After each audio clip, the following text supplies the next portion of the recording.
Donc, je vais vous parler des géocroiseurs, des astéroïdes géocroiseurs. Pourquoi je vous en parle? Premièrement, j'avais déjà donné la conférence au Club Mars. J'ai relevé mes anciens fichiers. Je l'avais donné au Club Mars en 2007. Fait que, bon, c'est pas nécessairement qu'il y a eu beaucoup de mises à jour. Mais là, un peu comme les comètes, là, de ce temps-ci, bon, avec Pan-STARRS, les comètes, c'est dans le top des sujets d'astronomie. C'est un peu la même chose avec les astéroïdes. Si vous vous souvenez bien, on a eu, les Russes ont eu encore un soubresaut d'un astéroïde qui les a sauté, là, pas d'en face, mais en tout cas, pas loin. Pas loin. Il y en a qui ont une longue d'en face.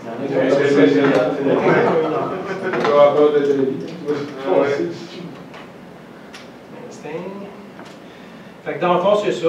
C'est une genre de comment ça marche? C'est comme une clé.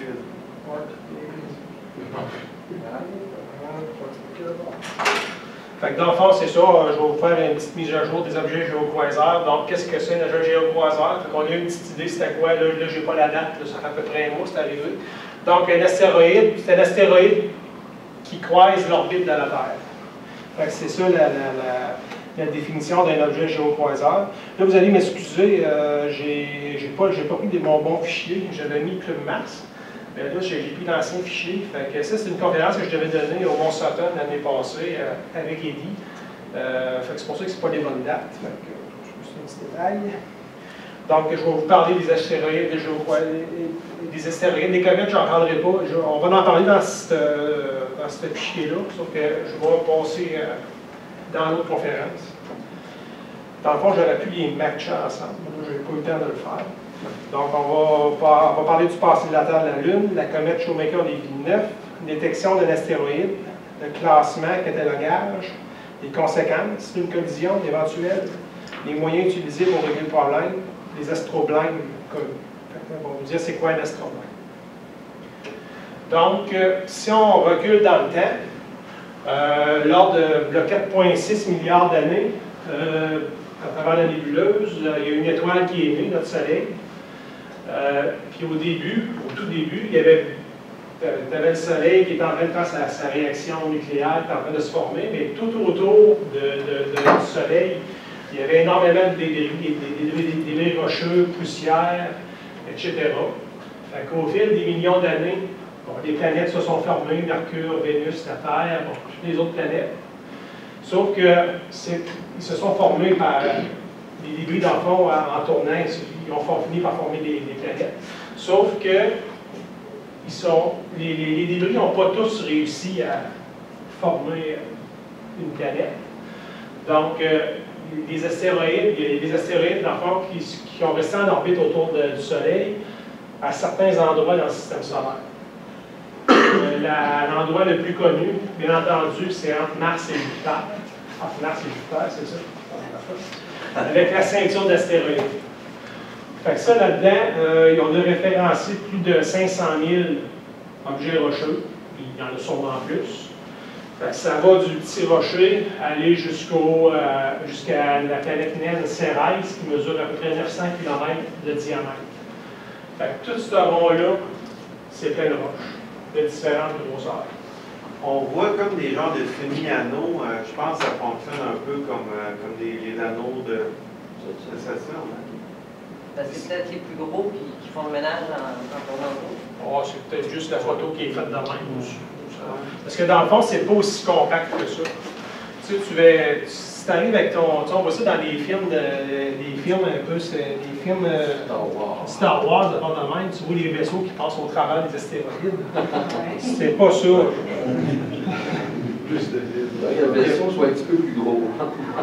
Il y a beaucoup plus de vide que ça. Il faudrait vraiment être badlocké pour qu'un vaisseau ou une sonde aille heurter un astéroïde. C'est pas impossible. C'est quand même peu probable. Donc, la distance entre les astéroïdes sont assez une grosse distance. Il y a d'autres ceintures d'astéroïdes dépassées Jupiter. je ne m'en souviens plus du nom, c'est avant la ceinture de Keeper. Il y en a une autre, là, je ne m'en souviens plus du nom, là, mais c'est une autre petite ceinture. Il y en a un petit peu partout. Et après ça, bien entendu, il y a la ceinture de Keeper. Ça, c'était une autre représentation de la ceinture d'astéroïdes que vous pouvez voir ici en vert. Tout ce qui est en rouge ou en bleu, c'est des astéroïdes, dans le fond, qui sont éjectés de la ceinture. Fait que les rouges, pour nous autres, c'est les plus dangereux. C'est bien certain, parce qu'ils vont aller croiser l'orbite des planètes. Bon, la Terre, on voit le Soleil au centre, Mercure, Vénus, la Terre, on le voit ici. Fait il y en a des astéroïdes là-dedans qui vont aller croiser l'orbite de la Terre. Si jamais on est les deux là en même temps, on risque d'avoir des problèmes. Les astéroïdes, avec dans les dernières années, les dernières décennies, on a envoyé des satellites sur ce qui ont été étudier les astéroïdes. Ça, c'est une photo d'un astéroïde en particulier. Je n'ai pas pris en note l'astéroïde en question. Pourquoi aller les étudier? Fait que c'est bien simple. C'est quand même des objets qui sont là depuis les débuts du système solaire. Donc, ils ont beaucoup à nous apprendre là, sur la composition là, du système solaire, dans le fond, la composition des premiers temps, comme on peut dire. Là, les comètes, je vais en parler tout à l'heure. Les comètes peuvent être aussi géocroiseurs. Hein. Ils peuvent traverser l'orbite de la Terre et éventuellement nous heurter. Ça, c'est pas impossible. Pourquoi, dans le fond, si on n'avait pas de comètes géocroiseurs, on n'aurait peut-être pas depuis d'étoiles filantes. C'est logique. La Terre, c'est sûr que les astéroïdes géocroiseurs, on a la preuve dans le système solaire que les astéroïdes vont aller frapper des corps, des planètes. Un bel exemple, c'est la Lune. Si vous mettez une paire de jumelles ou un télescope sur la Lune, vous allez voir plein de cratères. Donc ces cratères-là, ils ont été causés par des astéroïdes, par des comètes. Mercure, ça c'est une photo de Mercure prise dans la dernière sonde, la sonde qui est présentement en orbite autour de Mercure. Comme vous pouvez voir, elle est scrivée de cratères. Donc, c'est sûr que ça va arriver. La Terre, dites-vous que la planète Terre, il y en a autant, sauf que l'érosion, l'eau, le vent, le ci, le ça, les ont fait disparaître pour la plupart. Sauf qu'il en reste encore, on va en parler un petit peu plus loin avec les astroblèmes. Sur la Terre, le cratère le plus évident, c'est Meteor Crater en Arizona. 1 kilomètre, peut-être je m'en souviens plus, il m'a échappé. De mémoire, c'est une couple de kilomètres de diamètre. Ça a été frappé par un astéroïde de 50 mètres, ferreux. Fait que c'était pas très gros. Fait que ça a créé un trou comme ça. Ça s'est fait il y a environ 50 000 ans, en Arizona. Une autre preuve que les astéroïdes peuvent aller frapper les autres planètes. Là, on ne parle pas d'un astéroïde ici, mais on parle d'une comète. La comète Shoemaker-Levy 9, qui est allée heurter la planète Jupiter en 1992. Cette comète-là a été découverte par M. Shoemaker puis M. David Levy, à peu près 1 an avant qu'elle ait frappé Jupiter. Donc, ils savaient à telle date que la comète irait frapper Jupiter. Cette comète est arrivée fragmentée vers Jupiter. Elle a eu 11 ou 12 collisions avec la planète. Tous les astrophotographes à l'époque, ils ont tous mis leur télescope vers la planète afin de prendre les clichés de cet événement-là. Au Québec, il y a Denis Bergeron, là, un gars de l'Outaouais qui avait pris des photos. Certains, dans le temps, la photographie était peut-être moins répandue qu'aujourd'hui. C'était peut-être moins accessible. Mais il y a quand même des photos qui ont été prises par les amateurs de cette collision-là. une photo plus rapprochée. Vous allez me dire que Jupiter est beaucoup plus grosse que la Terre, c'est bien certain. C'est sûr que Jupiter, par sa gravité, va peut-être en attirer plus d'astéroïdes, va en attirer peut-être plus de comètes. Mais ça peut arriver une collision.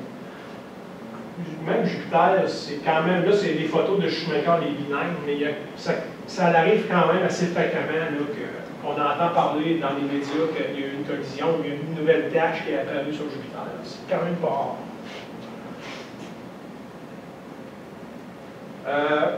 La détection d'un objet géocroiseur. On vous doutez bien qu'on essaye de référencer la plupart des astéroïdes le plus possible. Référencer les astéroïdes qui pourraient un jour nous frapper. Il y a plusieurs programmes dans le monde qui font ce référencement-là. Il y a Catalina Sky Survey, ça c'est une méthode.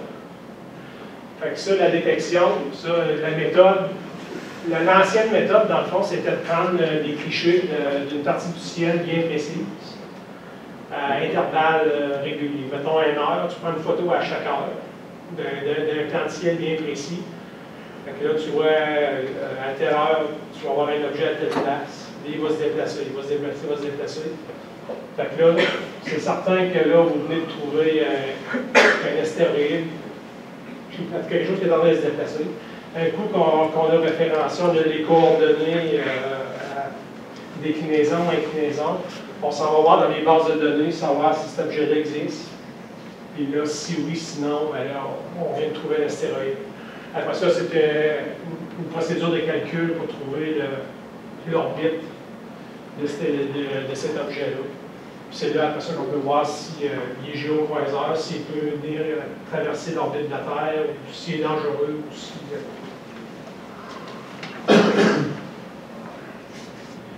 Un autre programme de détection, le Lincoln Near Earth Asteroid Research. Ça, il y en a plusieurs. Il y en a 5 ou 6 programmes. Justement, le programme Eisen, la comète Eisen, ce n'est pas un programme pour les astéroïdes. Pan-STARRS, ça n'est pas aussi. Ça n'est tout là. C'est tous des systèmes automatisés. Ça n'est un autre. Lui, par contre, c'est un télescope qui est envoyé dans l'espace, qui fait un petit peu la même recherche. Là, je ne rentrerai pas dans les détails des satellites. On pourrait le faire. Certain que je pourrais faire une conférence complète juste avec celui-là, c'est nécessaire.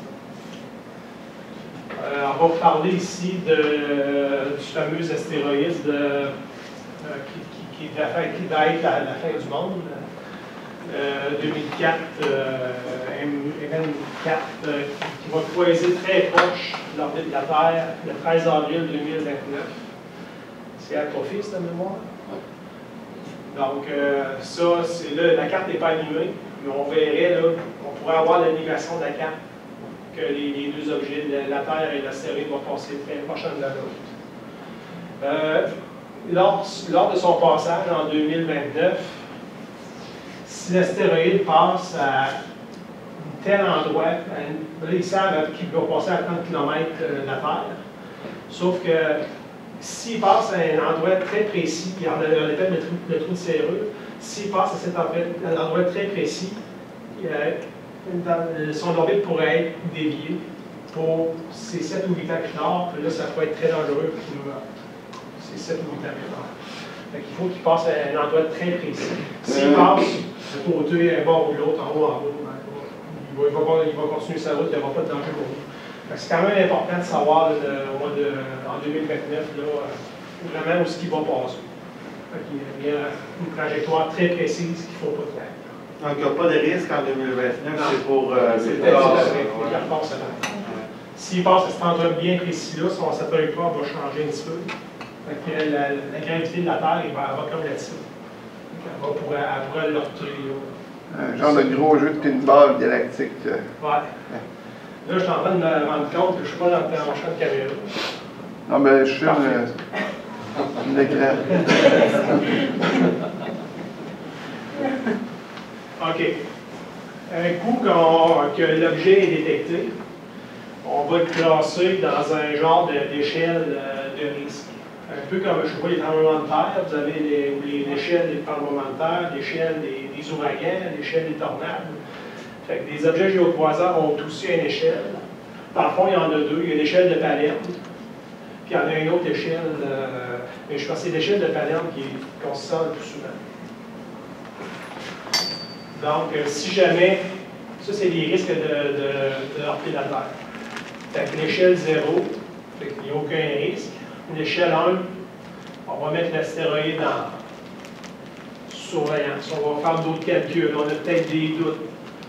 L'échelle 2, bon, on a un petit peu plus de doutes. 3, 4, 5, 6. Sauf que si jamais on arrive à 8, 9 et 10, là on a un problème. Après, ça veut dire que c'est sûr que l'astéroïde ou la comète a fait des calculs, elle va heurter la Terre. Ça va aussi avec la grosseur de l'astéroïde ou de la comète. C'est sûr que si c'était un petit astéroïde de 10 mètres, comme en Russie, ils ont eu 15 mètres de là et mois,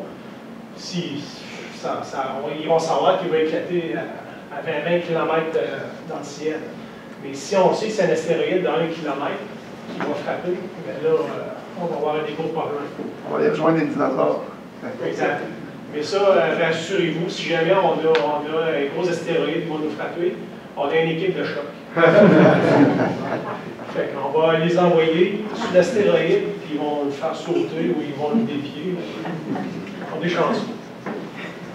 Fait que pour ceux qui n'ont jamais vu le film, c'est Armageddon avec Bruce Willis et Ben Affleck. Il y a une couple d'autres quand même intéressantes. Bon, tantôt, j'ai entendu dans la salle, peut-être Carl, quelqu'un dans la salle, de parler des dinosaures. La théorie la plus répandue de la disparition des dinosaures, c'est la Terre qui a été heurtée par un astéroïde il y a 65 millions d'années. On situe le cratère d'Impact au Mexique, dans la péninsule du Yucatan. On a des images satellites du cratère. C'est quand même un gros cratère. Donc, avec les études qu'on a faites dans ce secteur-là, avec il y a différents procédés avec les couches géologiques. Si on avait un géologue dans la gang, il pourrait plus nous expliquer. Fait qu'on sait qu'il y a 65 millions d'années, il y a quelque chose de gros qui est arrivé sur la planète, puis on sait que les dinosaures sont disparus à peu près vers ces dates-là. Bon, fait que ça, c'est dans le cas des dinosaures, des grosses chances que ce soit une collision d'astéroïdes à cette date-là. Plus récemment, on a les conséquences d'une collision. Bon, c'est sûr que les dinosaures, c'est assez direct comme conséquence. Qu'est-ce qui va arriver? C'est que si un gros astéroïde qui frappe, mettons les États-Unis, bon, c'est sûr que les États-Unis, autour du cratère d'Impact, tout va flamber, ça c'est bien certain. Mais pour ce qui est des répercussions à la grandeur de la planète, c'est sûr qu'au Japon, ils n'auront pas les contre-coups de suite de la collision. Ça va être dans les jours suivants. Là, quand l'astéroïde va frapper, c'est certain qu'il va y avoir plein de débris dans l'espace. Ça va éventuellement englober toute la planète. Une fois que toute la planète va être englobée par ce nuage de poussière-là, les rayons du soleil vont le couper. Qu'est-ce qui va arriver? C'est tout va mourir, il y a des plantes. Tout l'écosystème va tomber. C'est un peu ça qui est arrivé avec les dinosaures. Ils ont fini par manquer de nourriture. Ils sont morts un petit peu. S'il arrive un gros astéroïde, c'est ça qui va arriver. Bon, les plus petits astéroïdes, on se souvient de Tunguska, pour les plus vieux, peut-être en 1910.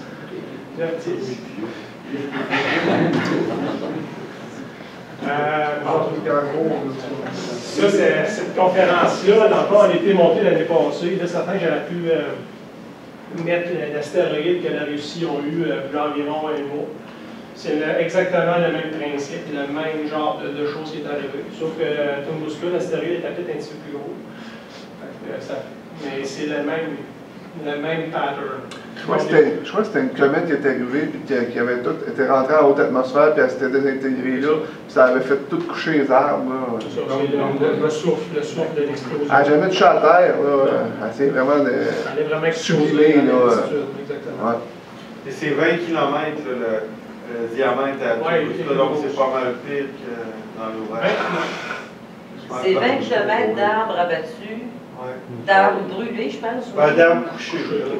Mais il disait que c'était sur 5 km qu'il voyait des 5 km de diamètre. Ah oui, c'est ça. Et des traces. Les arbres sont forts. On veut pas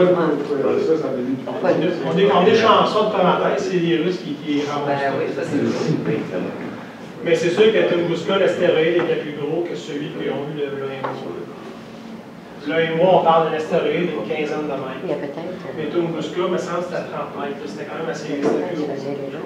Ça a pris beaucoup d'années avant qu'ils aient envoyé des équipes à ce secteur-là. Ça fait 2 ou 3 fois que c'est là aussi. Étudier le cratère parce que c'était la Sibérie, c'est pas Au Québec, on a aussi plusieurs, on les appelle des astroblindes. Parfois, c'est des cratères. Au Québec, on a plusieurs de référencés. Plus près de chez nous, on a le Charlevoix. Entre la Malbaie et Baie-Saint-Paul, c'est vraiment, j'ai une photo, l'autre photo après. Alors, on voit vraiment qu'il y a eu un astéroïde à cet endroit-là. C'est des zones sismiques en plus, hein? C'est des zones sismiques en plus, ces places-là. C'est affaibli, là. Ça a peut-être créé des failles, là, ça c'est bien certain. C'est quand même des grosses collisions. Charlevoix, c'est un cratère de 365 millions d'années. Il faut se dire qu'à ces dates-là, c'est 214 millions d'années, la Manique, 300 millions les Rouleaux, 290 la Caloclaire. Tu sais, là, 200-300 millions d'années, il y en avait peut-être plus d'astéroïdes aussi. On voit que les dates sont pas mal proches les unes des autres. C'était peut-être un temps de l'époque qu'il y en avait plus aussi. C'est sûr que là, le ménage il s'est fait au fil des millions d'années. Donc, on parlait de la Manique, pris de la navette spatiale. C'est la même. Ça, c'est la lac à l'eau claire. Les deux cratères l'un à côté de l'autre. Lui, je pense que c'est le cratère du Nouveau-Québec. En passant, Charlevoix, je ne sais pas si c'est plus Mars, il y avait été, il y avait, à l'époque, il y avait un genre de randonnée avec un animateur. Est-ce que ça existe encore? Je pense que oui, ça. On va se construire un voyage à l'université de l'été. On va aller au casino.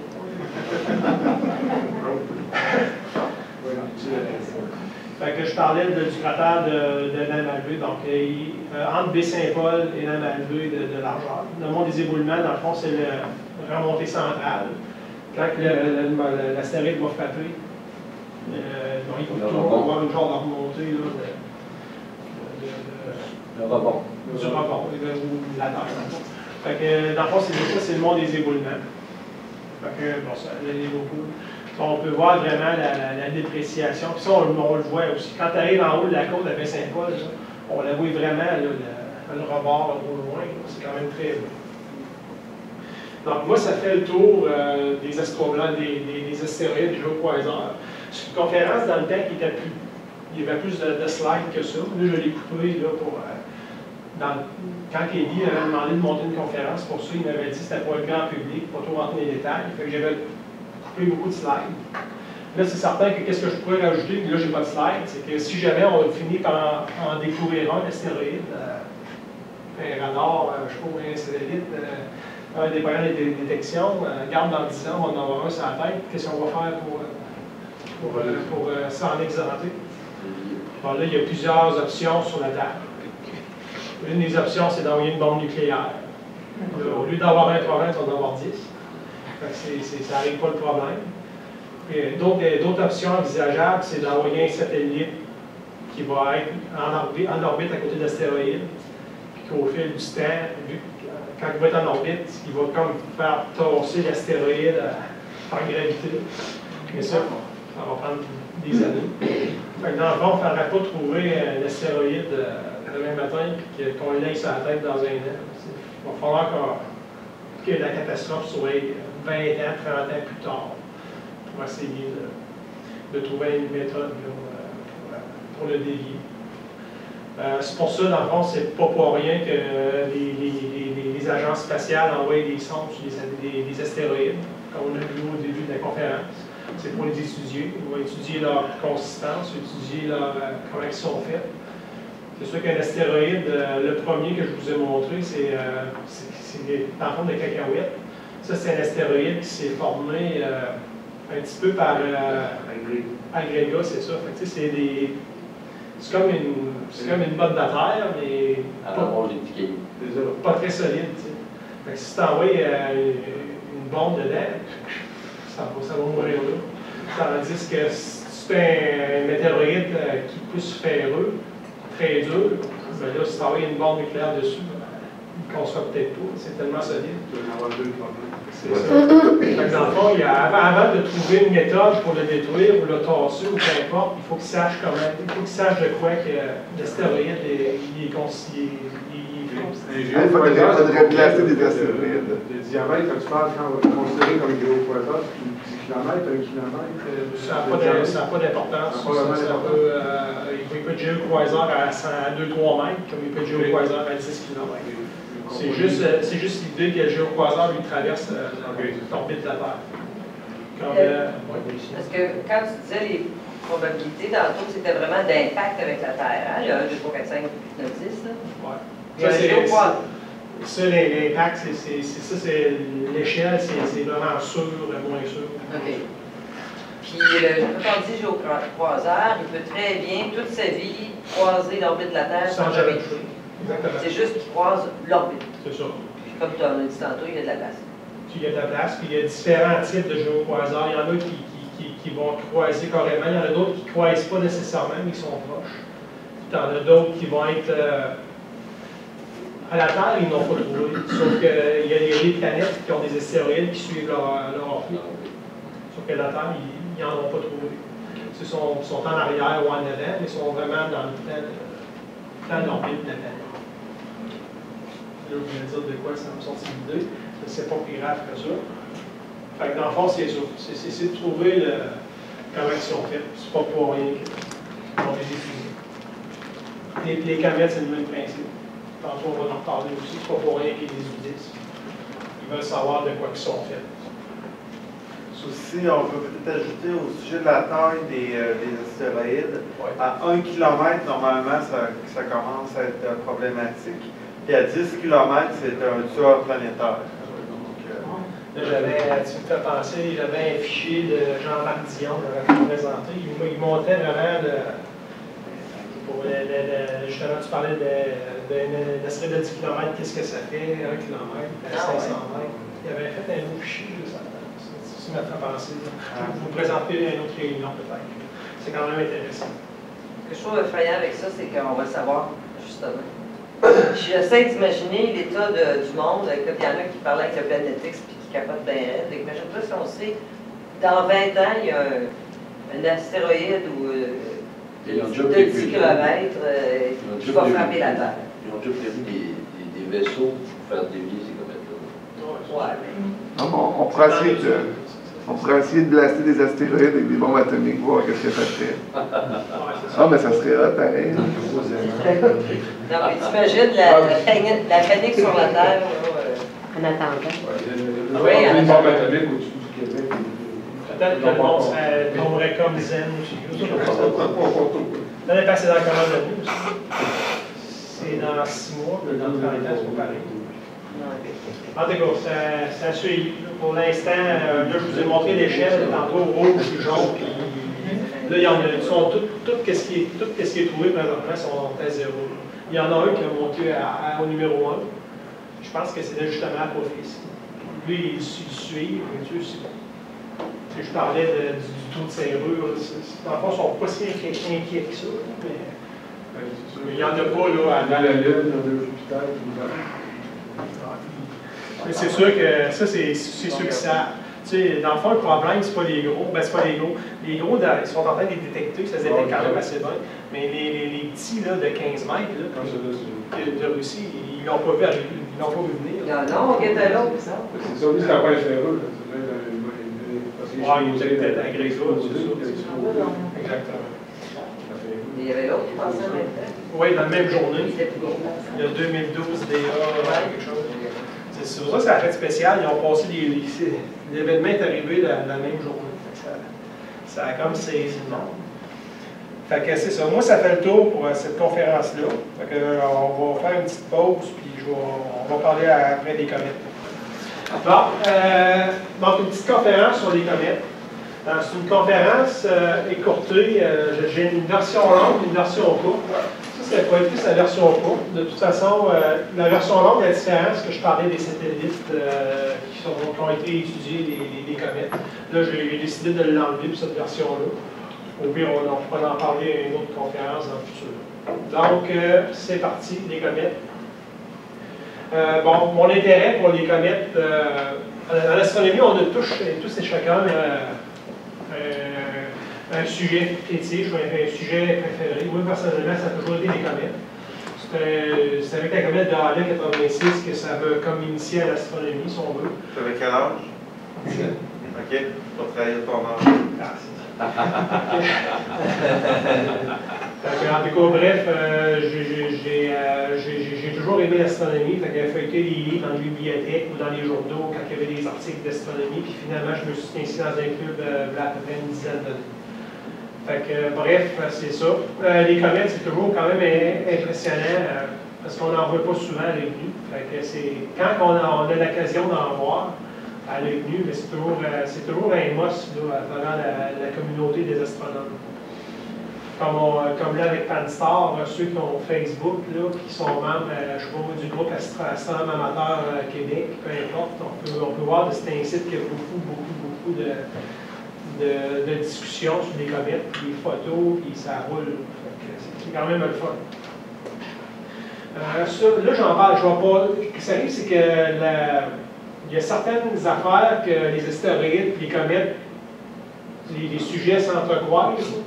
Je vais passer vite sur certaines slides. Fait que dans le fond, ça, c'était la formation du système solaire. Là, la seule différence, c'est que là, la première conférence, je parlais des astéroïdes. Là, les comètes, eux autres, dans le fond, sont plus à l'extérieur du système solaire, vers la ceinture de Kuiper, puis vers le nuage hypothétique de Oort. Donc, la ceinture de Kuiper, vous en avez parlé tout à l'heure, c'est une ceinture d'astéroïdes et de comètes qui est à l'extérieur de l'orbite de Neptune, entre 30 et 55 unités astronomiques du Soleil. Une unité astronomique, c'est 150 millions de kilomètres.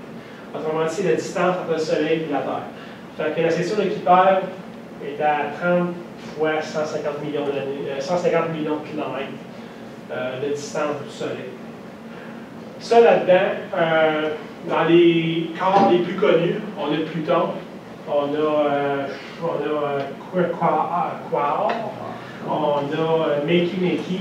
Bref, on a quelques planètes nettes dans cette ceinture-là. Puis ici, on a les comètes, dites à courte période. Une comète à courte période, c'est 200 ans d'orbite vers le Soleil. Puis les comètes à longue période, c'est 200 ans et plus. Comme Panstar, comme Eisen, ou qui vont revenir nous voir pas avant des centaines d'années, ou peut-être même qui ne reviendront pas du tout. Le nuage d'Oort, je vous en ai parlé. Pour vous donner une idée, ça c'est un nuage hypothétique en passant. On suppose qu'il est là, mais c'est une théorie. Mais la plupart des comètes seraient dans ce nuage-là. Des milliards et des milliards et des milliards de comètes. Pour vous donner une idée de la grosseur, le système solaire, qu'est-ce que vous voyez ici, là, avec la ceinture de Kuiper, et dans le petit carré qu'il y a là. Tout ça, c'est le nuage de Oort. 150 000 unités astronomiques du Soleil, 154 000 fois 150 millions de kilomètres. Ça a environ une année-lumière de grandeur, de diamètre. Les rayons de diamètre, d'abord c'est diamètre. Pas sûr. Il est à seulement 3 unités astronomiques de Proxima du Centaure, c'est l'étoile la plus proche. C'est quand même très gros. Les comètes sont observées depuis des millénaires. La première observation notée, c'est avant Jésus-Christ, à peu près 400 ans avant Jésus-Christ, qu'une note avait été faite qu'il y avait vu un H chevelu là, dans le ciel. Ça, c'est les premières annotations. Puis au fil des décennies, des centaines d'années, bon, il y a eu d'autres observations. Ça, c'est une étude. La grande comète de 1577. Là, l'histoire ne dit pas ici si c'est Halley ou si c'est une autre comète. Il y a d'autres fresques, ça, on voit, mais c'est une fresque, il y a d'autres illustrations aussi là, de comètes du passé. Puis souvent, l'apparition des comètes à cette époque-là, ça coïncidait avec un événement là, marquant là, qui s'est passé, je ne sais pas, comme une guerre X ou une guerre Y, ça tombait en même temps que le passage d'une comète. Puis dans le temps aussi, le ciel était parfait hein, dans le temps. Puis ça, quand il arrivait à la part de mer, on ne savait pas trop c'était quoi. Dans le temps, il n'y avait pas de pollution lumineuse. Fait que les comètes, quand ils apparaissaient solides. Fait que ça apportait de la peur, ça apportait de la crainte. Ben, c'était synonyme aussi dans le temps là, de. Fin du monde. Ouais, fin du monde, de catastrophe. Exactement. Fait que ça apportait de la peur, puis souvent ça arrivait en même temps ça arrivait en même temps qu'un événement très spécial. Aller jusque dans les années 50, on ne savait pas trop comment étaient constituées les comètes. Monsieur Whipple, ça c'est un astronome américain, lui, il avait carrément dit, c'est comme une grosse boule de neige sale. Des fois, on va dire ça comme définition, on va dire une définition vite d'une comète, on va dire c'est une grosse boule de neige sale. Ça vient de ce monsieur-là. Fait qu'à l'époque des années 50, lui, son idée c'était que c'était vraiment ça, une boule de neige. Il n'y a pas vraiment tort, il manque certains items, sauf que à l'époque, c'est ce qu'il pensait.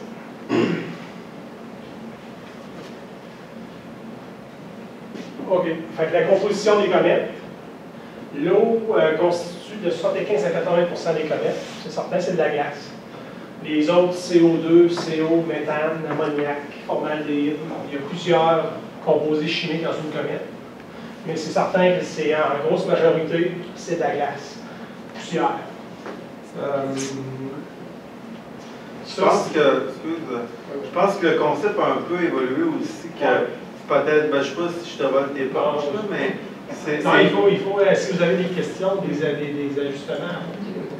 Parce que je pense que ça a évolué, parce qu'avant, tout le monde pensait que c'était ça, une boule de neige, mais là, à ma connaissance, c'est plus vu comme un genre d'astéroïde semi-glacé, poussiéreux. Il y en a il y a certaines comètes qui pensent qu'ils ont peut-être un petit noyau rocheux, quelques-uns, peut-être pas toutes, parce que s'ils passent souvent vers le Soleil, à un moment donné, à haute forme, ils pensent qu'il y a certains astéroïdes que c'est des restants de comètes. Parfois, ils ont laissé échapper leur glace, finalement, il reste un petit composé rocheux.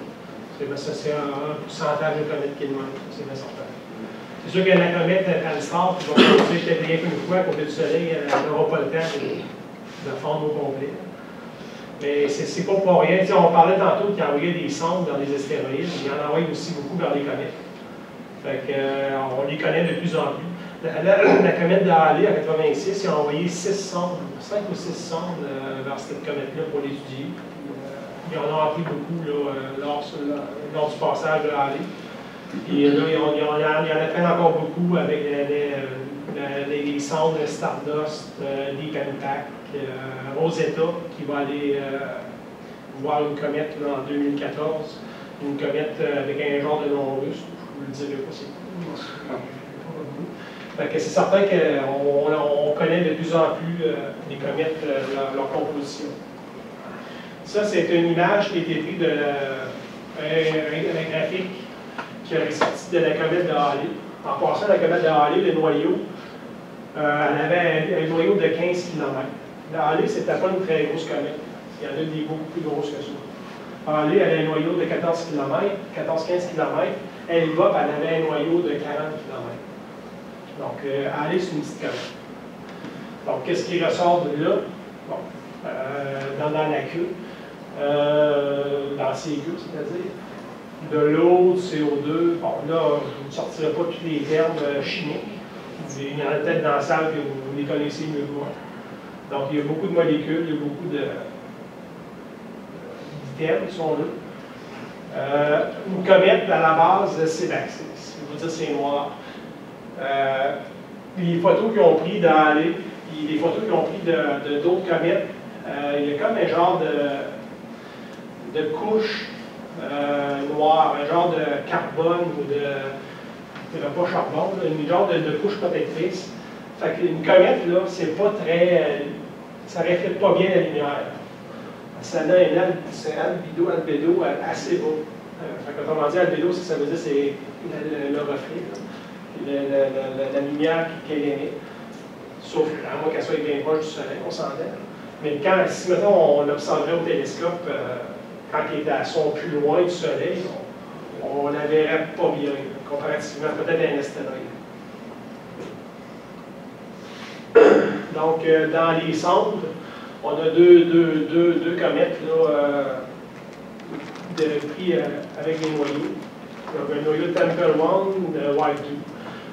C'est sûr que ça vous donne une petite idée du noyau en tant que tel, comment il est fait. On peut voir que les noyaux ils ont fait des petits impacts aussi. C'est des objets, c'est comme les astéroïdes, c'est des objets du début du système solaire. C'est des objets qui ont plus de 4,5 milliards d'années. Il ne faut pas oublier ça. Bon, les queues. J'ai fait, Marie arrive, moi aussi, parce que j'ai fait la conférence au Club Bio, puis à Val-Bélair, puis je m'étais un petit peu fourvoyé dans les queues des comètes. Je vais essayer de ne pas trop me fourvoyer sur ce coup-ci. Les comètes ont deux queues. Ça, c'est la comète Hale-Bopp. Un graphique de la comète Hale-Bopp. On a une queue ionisée, queue ion ionisée. Hale-Bopp, elle avait 100 millions de kilomètres de grandeur. Puis on a la queue de poussière. La queue ionisée est toujours à l'opposé du Soleil. Fait que, mettons que le Soleil, je vais l'étudier. Fait que si le Soleil est ici, la comète est là, fait que la queue elle va pointer vraiment parallèle. Si la comète est ici, bien, la queue elle va pointer vers là. Même si la comète s'éloigne, elle a fait le tour du Soleil, ben, elle se retourne vers le nuage de Kuiper, la queue va toujours à l'opposé du Soleil. On va dire que la comète elle va courir après sa queue. Fait que c'est toujours à l'opposé du Soleil. C'est les données de la comète Hale-Bopp. Une autre photo qui va vous montrer. Fait que le Soleil, dans le fond, dites-vous qu'il est toujours. La comète, la queue ionisée de même, dites-vous que le Soleil est à peu près ici. La queue de poussière, elle, ça dépend toujours des vents solaires, des rayonnements solaires. C'est pour ça qu'elle est peut-être un petit peu plus courbée. Elle n'est pas nécessairement parallèle au Soleil, mais la queue ionisée est toujours parallèle. Pas mal ça. Ouais. Je pense que c'est bon ça. Mais de toute façon, ces chemins, si les pluies d'étoiles filantes sont causées par les queues de poussière, donc c'est normal que la queue de poussière ne précédera pas là, quand elle va quitter. Elle laisse ça derrière elle. La queue ionique, c'est complètement un autre phénomène. C'est ça. La queue ionique, elle va toujours ressortir bleue. En général, quand cette queue de poussière va ressortir plus jaune. Là, ça, j'ai lu ça, c'est aujourd'hui. Je n'ai pas retenu exactement c'est quoi, pourquoi, je peux vous revenir là-dessus. J'ai élaboré pas. Mais la queue ionique va sortir toujours un petit peu plus bleue, puis la queue de poussière plus jaune. Tantôt, je vous parlais des orbites des comètes, longue période, courte période. Donc, comète courte période, 200 ans et moins. Donc, on a une orbite elliptique par rapport au Soleil. Fait que dans le fond, la comète est ici, elle va s'en venir vers le Soleil. Quand on va le nuage le plus fort, elle va revenir. On a les orbites paraboliques, orbites hyperboliques. Fait que ça, les deux dernières-là, c'est des comètes à longue période. Peut-être qu'elle va revenir un jour vers le Soleil, peut-être qu'elle va être éjectée du système solaire, peut-être qu'elle n'en reviendra jamais. Dans le cas de Pan-STARRS, il me semble que j'ai cru lire qu'elle ne reviendra pas avant 900 000 ans. 110 000. 110 000. 210 000 contre 900 000. 110 000. C'est bon.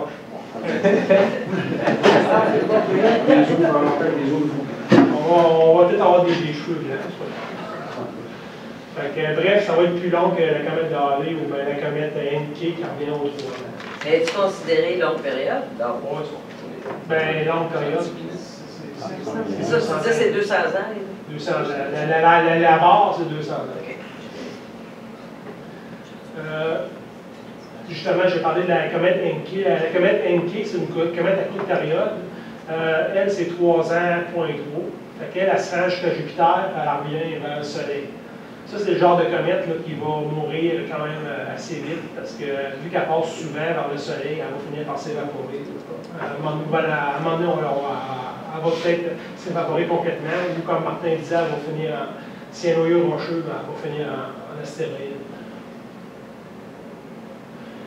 Comètes à longue période, bon, la plupart des comètes, c'est certain que les comètes à courte période, on ne verra pas des comètes avec une visibilité de magnitude 0, moins 1, moins 2. C'est parce qu'on saurait qu'à chaque 5 ans, on aurait une belle comète brillante. Il y a peut-être juste Raleigh qui est l'exception. On sait qu'elle va être pas pire quand elle va passer. Mais la plupart des comètes brillantes, c'est des comètes à longue période qu'on va voir juste une fois. Il y a Kutake, Hale-Bopp, dans les années 70, Kodiak, les années 70, à West. C'est toutes des comètes qui vont passer peut-être une fois. Pourquoi elles sont brillantes? Ils vont passer rien qu'une fois, puis ça va finir là. Puis, bien souvent, c'est la première fois qu'ils vont passer à côté du Soleil. C'est la première fois qu'ils vont comme s'évaporer pour une première fois. C'est toutes des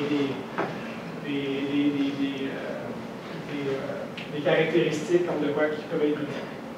Il y en a d'autres aussi, je vais vous parler un petit peu plus tard. Un tableau qui nous montre quelques données sur les comètes. Bon, allez, période orbitale 76 ans, date du périhélie, le 9 février 86. Périhélie, c'est la plus proche du Soleil. Distance du périhélie a passé à 0.587 unité astronomique du Soleil. L'inclinaison d'orbite en degrés, magnitude.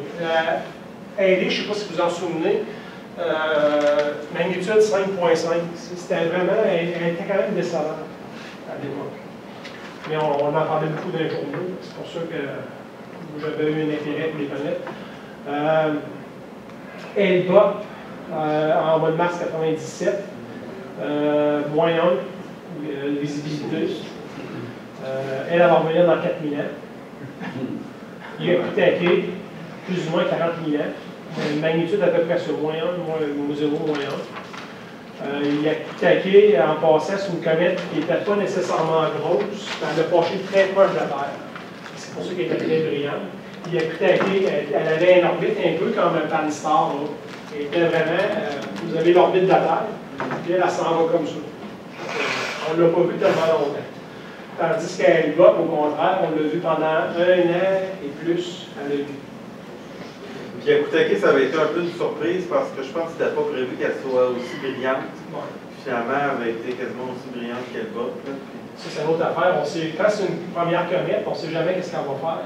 Comme là, Pan-Star, on savait qu'elle serait brillante. Probablement que le noyau doit être assez gros. On savait qu'elle passait pas proche de la Terre, elle est proche du Soleil. On se doutait bien qu'elle serait brillante. À Ericsson, c'est pareil. Pour qu'ils disent que c'est la comète du siècle, il y a des raisons. Elle doit avoir un gros noyau, elle doit avoir son orbite doit pencher très proche du Soleil, elle doit pencher très proche de la Terre. Mais c'est sûr que tu ne sais jamais qu'est-ce qu'elle va faire avant qu'elle arrive. Ça peut être moins brillante que prévu, comme elle peut avoir un éclat soudain. Comme là, Pan-Star, ils disent qu'elle est peut-être en train de se fractionner. Fait que si elle se fractionne, ça veut dire qu'elle pourrait devenir peut-être plus brillante. Ou le contraire. Ou le contraire. Peut-être qu'elle va éclater aussi, on ne sait jamais. Oui, mais passé, ça fait une semaine du périhélie. Ouais. D'habitude, ça se fait quand elle est proche du Soleil. quand elle est proche. Plus À cause de la gravité du Soleil. Ouais, là, ça fait une semaine. Mais c'est juste depuis 2-3 jours qu'ils en parlent de la fragmentation. Ça vient juste de se faire.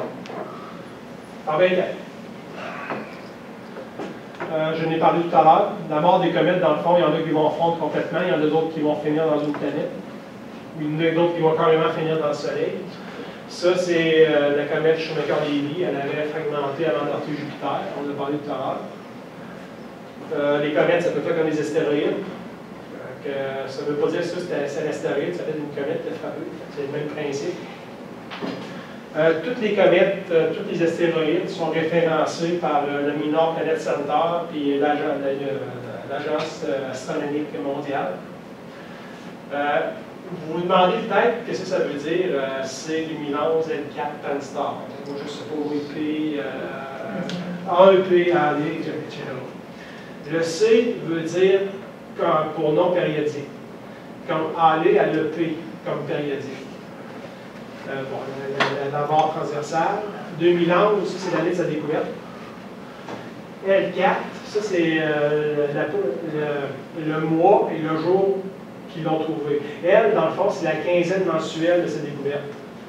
A, c'est du 1er janvier au 15 janvier. B, c'est 15 janvier au 31 janvier. C, c'est 1er février. Bon, vous voyez le principe. La quinzaine. 4, c'est pour l'ordre de la découverte. Ça veut dire que dans la quinzaine de cette année-là, ils ont découvert 4 comètes dans la même quinzaine. C'est la quatrième qu'ils ont découvert. Ils n'ont pas découvert 4, ils ont peut-être découvert plus, mais c'est la quatrième qu'ils ont découvert. Puis finalement, Pan-STAR, c'est le découvreur, ou le système automatique. Ça, c'est Pan-STAR, dans ce cas-là, c'est un système automatique qui l'a trouvé. C'est un petit peu le même principe pour les astéroïdes. C'est peut-être pas tout à fait pareil, là, mais ça y ressemble pas mal. Ça, si vous avez Facebook, j'aurais dû en parler peut-être aux astéroïdes, je vais vous en laisser un mot. Vous pouvez vous mettre comme ami de la page Minor Planet Center. Juste aujourd'hui, ils ont trouvé 3-4 astéroïdes là, la même journée. C'est quand même intéressant. Ça, quand ils trouvent de quoi, ils mettent sur leur chose Facebook. Sur leur site Internet aussi, j'imagine. Ceux qui aiment suivre ça. Dans les comètes, dans les grands chars, Ikilia, c'est qui? C'est 1965. Bon. Ça, c'est une comète, c'est une des plus brillantes qu'on a vues de mémoire d'homme, visible en plein jour. Là, je ne peux pas vous dire, par contre, si c'est un hémisphère sud ou un hémisphère nord. Je ne sais pas dans le groupe s'il y en a qui s'en souviennent de cette comète-là. C'est peut-être l'hémisphère sud. Je n'ai pas vérifié.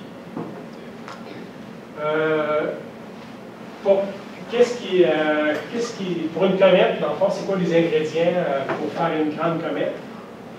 C'est sûr qu'il soit une comète à longue période, c'est sûr ce que ça aille, parce que c'est la première fois qu'elle va passer. Il faut qu'elle ait un noyau de grande taille, puis un noyau actif. C'est-à-dire que si le noyau est plus ou moins actif, autrement dit qu'il ne libère pas de gaz, ou ne se sublime pas autant que prévu. C'est-à-dire qu'il n'y aura peut-être pas de queue, ou elle sera pas aussi grosse. Il faut qu'elle passe près de la Terre, puis il faut qu'elle passe à proximité du Soleil. Quand on a ces trois-là, normalement, on risque d'avoir une très belle comète. Probablement que c'est ça qui va arriver pour Eisen, c'est ça qu'il y a pour un Pan-STAR. Le Pan-STAR, je n'ai pas la donnée là, comme de quoi sa grosseur. Par contre, on peut avoir quand même des surprises. On parlait de surprises tantôt. Ça, c'est une étude. La comète 11 en 2006. C'était une comète périodique. C'est une comète de 6 ou 7 ans maximum. C'est une comète très ordinaire. Elle était même pas visible à l'œil nu. On pouvait l'observer juste au télescope. Puis en dedans d'une soirée, pouf, elle s'est comme fragmentée. Elle a laissé échapper des gaz de poussière. En passant, cette comète-là était en éloignement. Elle avait déjà passé le Soleil, elle avait déjà fait son tour. Elle était en retournant. Puis pourtant, elle a laissé échapper des gaz. Puis ça, de jour en jour, de semaine en semaine, ça a grossi pour devenir aussi gros que la Lune, en diamètre apparent. C'était assez impressionnant. Là, Marie nous avait déjà montré des photos prises par le Hawaii. Là, j'ai pas toutes peut-être pas toutes les belles photos, mais c'est juste pour vous montrer que même si une comète est périodique, ça peut arriver qu'elle nous fasse des surprises. Même si c'est peu probable. Cette comète-là, en passant, elle est arrivée d'en revenir. On est sur le bord d'en revoir. Fait que là, qu'est-ce qu'elle va faire? Là, on n'en a pas parlé. Peut-être qu'elle peut devenir brillante aussi. On a parlé tout à l'heure de la comète de Halley. Bon, Edmund Halley, Sir Edmund Halley, dans le fond, lui, qu'est-ce qu'il a fait pour les comètes? C'est qu'il a prédit. Lui, dans le fond, il a passé une grande comète à telle date en 1662. Puis après ça, il s'est mis à étudier des comètes dans le passé. Il voyait des notes, là, je sais pas moi, les Chinois, ils ont vu telle comète, telle date. Ouais, un autre peuple a vu telle comète, telle autre date. Là, il s'est rendu compte que dans toute la liste qu'il y avait, il y a trois dates qui fitaient pas mal avec 75, 76 ans, 77 ans. Fait qu'il s'est dit, ouais, moi, cette comète-là, je suis pas mal certain qu'elle va revenir telle date. Puis comme de fait, elle est revenue à peu près à la date qu'il avait dit. Fait que là, quand ses chums ont vu ça, ils ont décidé de. Lui, il est mort peut-être 3-4 ans avant. Fait que les astronomes de l'époque ont décidé de nommer cette comète-là en son honneur. C'est pour ça qu'on l'appelle la comète de Halley. Son passage en 1986. Fait que ça, on en vient à la queue, là, la queue ionisée, queue de poussière. En passant, dans une comète, il y a aussi, je n'ai pas parlé dans la conférence, il y a, juste où c'est le noyau, là, il y a la chevelure, la coma, on va l'appeler chevelure au coma. Ça, c'est quand même assez gros. Là. Ça, dans le fond, c'est la sublimation par le soleil. C'est la sublimation de la comète qui laisse échapper chez les gaz. Avant de faire sa queue, elle va toujours comme se sublimer, puis ça fait comme un genre de chevelure. Après ça, la queue se forme dans l'ordre. Je vais parler d'Eisen.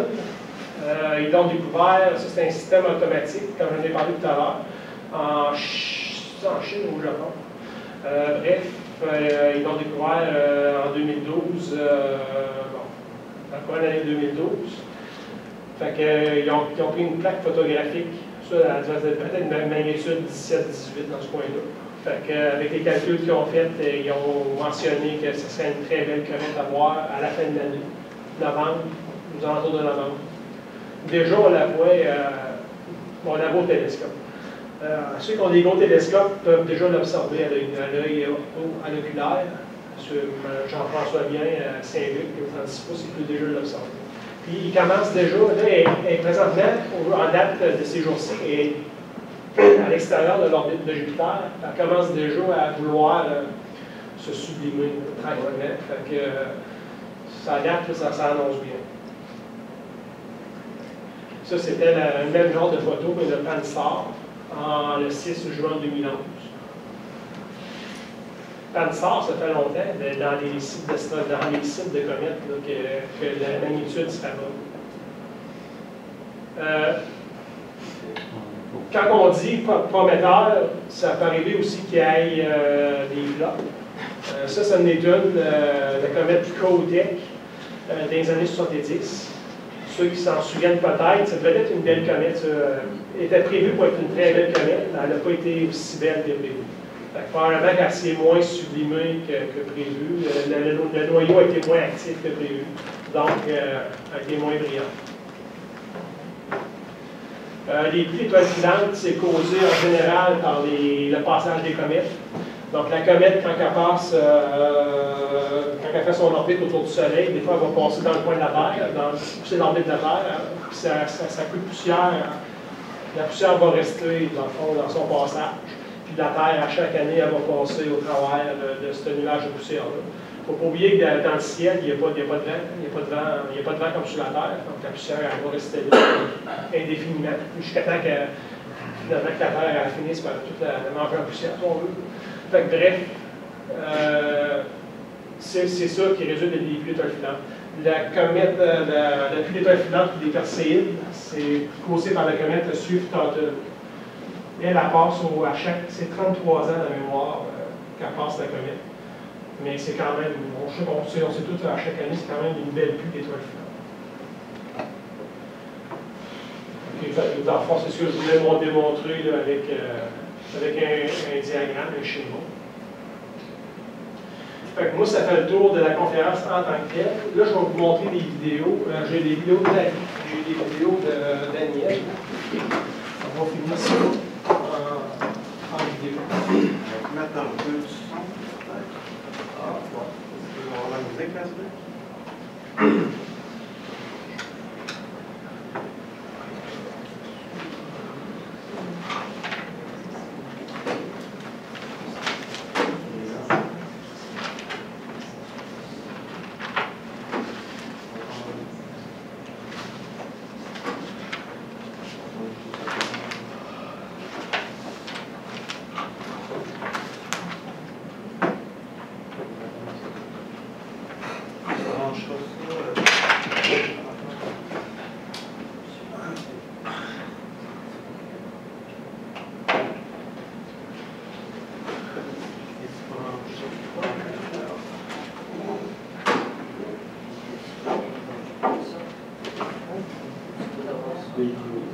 Comets.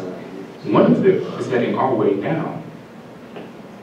Comet Pan-STARRS was discovered by the Panoramic Survey Telescope and Rapid Response System atop the Haleakala volcano in Hawaii. Astronomers used a massive 1.8-meter telescope to scan the heavens for Earth-approaching objects, both asteroids and comets, that might pose a danger to our planet. In June 2011, a comet appeared, and it was named Pan-STARRS after the acronym for the telescope. In early March, the comet will pass about 100 million miles from Earth as it briefly dips inside the orbit of Mercury. Most experts expect it to become a naked eye object, about as bright as the stars of the Big Dipper. But, says Carl Battams of the Naval Research Lab, prepare to be surprised. A new comet from the Oort cloud is always an unknown quantity, equally capable of spectacular displays or dismal failures.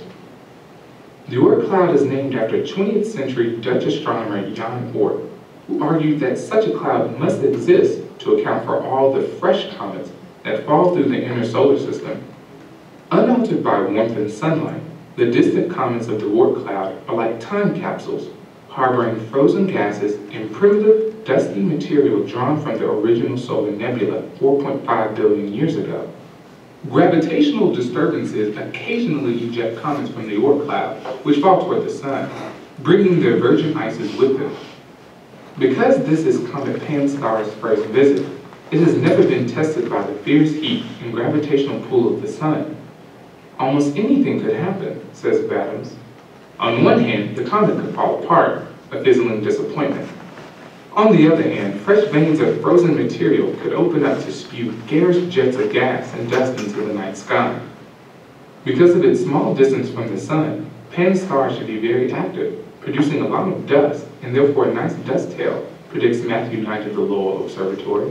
However, he cautions, it could still be difficult to see. From our point of view on Earth, the comet will be very close to the sun. This means that it is only observable in twilight, when the sky is not fully dark. The best dates to look may be March 12th and 13th, when Pan-STARRS emerges in the western sunset sky, not far from the crescent moon. A comet and the moon, together framed by the twilight blue, is a rare sight. My guess is that the primary feature visible to the naked eye will be the gaseous coma around the head of the comet, says Knight. The comet's tail might require binoculars or a small telescope. Two other key dates are March 5th, when the comet comes closest to Earth, about 100 million miles away, and March 10th, when the comet comes closest to the sun. The dose of solar heating it receives just inside the orbit of Mercury could be just what the comet needs to push it into the realm of naked eye visibility.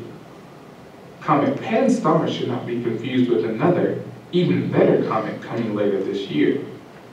In November 2013, Comet ISON could shine as brightly as a full moon in broad daylight when it passes through the atmosphere of the sun.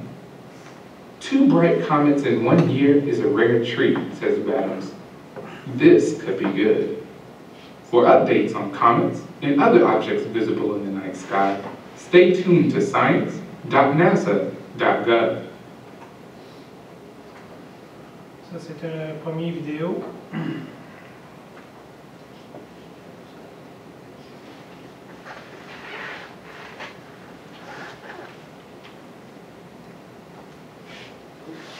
Ouais, c'était fait avec les Mac. Qu'est-ce qui s'est passé là?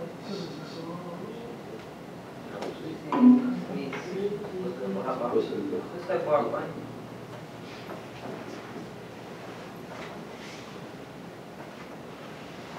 Sinon, tu en avais fait un avec plusieurs commits. Ben, j'en ai fait 2 avec des gommettes, mais c'est juste un PowerPoint, c'est tout fait. J'ai pas pris les bons fichiers. Bon, ben, des gommettes. On va montrer quand même. On va pas le choix. Pas ça, je suis. Ah, je l'ai ça.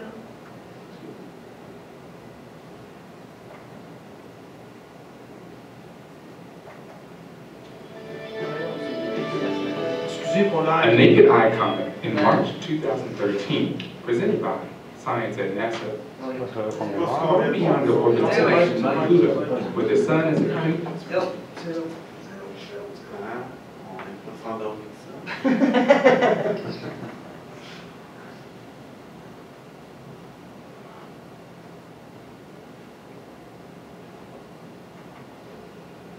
Allez, tu vois. Les observateurs, on change de ça.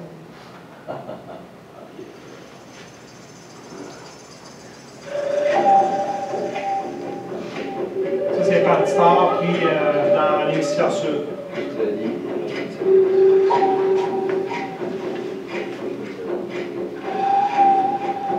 je cherchais au bout de la flèche, niaiseux. Tout à fait.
Eux autres, ils la voyaient haut.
C'est deux comètes, Pan-STAR et Lehman. Ah ben oui, c'est vrai. Avec le nuage de nord à gauche. Elle est restée en Elle est restée dans l'hémisphère sud, Lehman.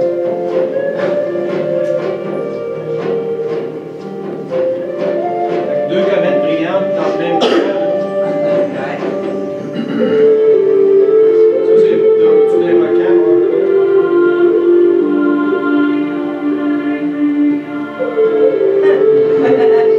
On vient là-bas. Ouais, c'est ça.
Oui, merci beaucoup. Ouais.